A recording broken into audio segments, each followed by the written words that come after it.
ആനങ്ങാടിയിൽ നിന്നും പരപ്പനങ്ങാടിയിലേക്കൊരു യാത്ര, അതൊരു വല്ലാത്തൊരു എക്സ്പീരിയൻസ് ആണ്. ജീവിതത്തിൽ ഒരിക്കലെങ്കിലും നിങ്ങൾ ഇതുവഴി യാത്ര ചെയ്തിരിക്കണം. പ്രധാന ആകർഷണം ഇവിടുത്തെ റോഡുകൾ തന്നെയാണ്. മെസോപ്പൊട്ടോമിയയിലെ മരിച്ചീനി പിഴുതുകഴിഞ്ഞ വയലുകളെ അനുസ്മരിപ്പിക്കും വിധം വളരെ മനോഹരമാണ് ഇവിടുത്തെ റോഡുകൾ.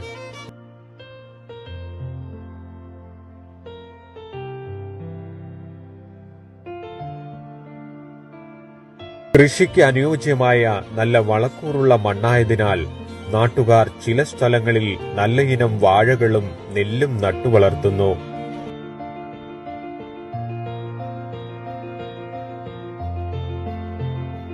ഇതിൽ എന്നെ ആകർഷിച്ചത് റോഡിന്റെ ഇരുവശത്തായി ഒരുക്കിയിട്ടുള്ള മത്സ്യകൃഷി തന്നെയാണ്.